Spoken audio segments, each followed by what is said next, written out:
কোরবানির ঈদের দিন বিড়ালরা কোথায় যায়, কেন দেখা যায় না তাদের, কোথায় গায়েব হয়ে যায় অত্র এলাকার বিড়াল? এছাড়াও পৃথিবীর মধ্যে কোন জাতি বিড়ালকে কোরবানি দিয়ে থাকে? এছাড়াও বিড়াল কিভাবে ভূমিকম্পের আগাম বার্তা বুঝতে পারে এবং তার মালিককে রক্ষা করে? এছাড়াও যারা বিড়াল পালন করে তারা কিভাবে ব্রেইন স্ট্রোকের হাত থেকে বেঁচে যায় তা কি আপনার জানা আছে? এমনকি রাসূলুল্লাহ সাল্লাল্লাহু আলাইহি ওয়াসাল্লাম আজ থেকে 1400 বছর আগে এই বিড়াল সম্পর্কে কি বলে গিয়েছিলেন সেটা কি আপনার জানা আছে? প্রিয় দর্শক, আজকের এই ভিডিওটি অতীব গুরুত্বপূর্ণ হতে চলেছে।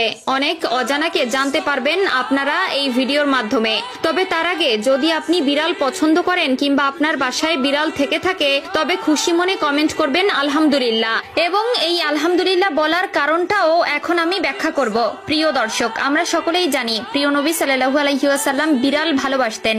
এই বিড়াল সম্পর্কে মহানবী সাল্লাল্লাহু আলাইহি ওয়াসাল্লাম কিছু হাদিস বলে গেছেন আমাদের, যার মধ্যে রাসূলুল্লাহ সাল্লাল্লাহু আলাইহি ওয়াসাল্লাম আবু দাউদ শরীফের 754 নম্বর হাদিসে ও তিরমিজি শরীফের 92তম হাদিসে বলেন, বিড়াল কোনো অপবিত্র প্রাণী নয়, বরং এটি তোমাদের গৃহপালিত প্রাণী। এছাড়াও রাসূলুল্লাহ সাল্লাল্লাহু আলাইহি ওয়াসাল্লাম আমাদেরকে বিড়ালের প্রতি দয়া করা নিয়ে একটি ভয়ানক হাদিস বলে গেছেন, যেটা সহিহ বুখারীর হাদিস নম্বর 3318 এবং সহিহ মুসলিমের হাদিস নম্বর 5717তে বলা হয়েছে, একবার রাসূলুল্লাহ সাল্লাল্লাহু আলাইহি ওয়াসাল্লাম এক মহিলার কথা উল্লেখ করলেন যে একটি বিড়ালকে বন্দী করে রাখায় তার উপর আযাব হয়েছিল, কারণ সে বিড়ালটিকে খেতে দেয়নি এবং মুক্তও করেনি যাতে নিজের খাদ্য সংগ্রহ করতে পারে। এছাড়াও আধুনিক গবেষণায় উঠে এসেছে যারা বিড়াল পালন করে বিড়ালকে ভালোবাসে ব্রেইন স্ট্রোক এবং হার্ট অ্যাটাকের সংখ্যা কমে যায়।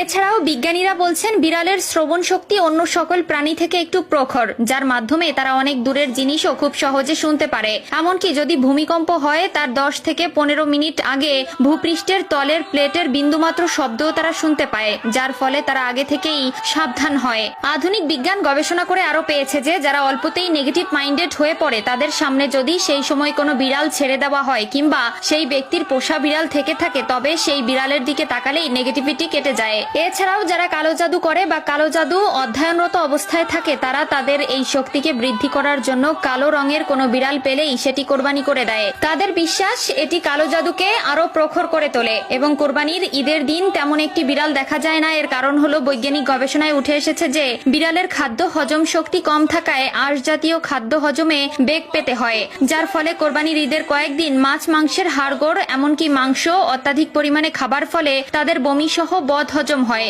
এবং তখন তাদের কাঁচা সবুজ ঘাস খাওয়ার প্রয়োজন পড়ে, যার ফলে তারা লোকালয় ছেড়ে নির্জন এলাকায় ঢুকে ঘাস খায় এবং বিশ্রাম নেয়। তাই প্রিয় দর্শক, বিড়ালের এত গুণাগুণ জানার পরেও যদি কেউ বিড়ালকে ঘৃণা করে তবে সে মূর্খ ছাড়া আর কিছু নয়। তাই তাদের বিড়াল পছন্দের বা যাদের বাসায় বিড়াল আছে তারা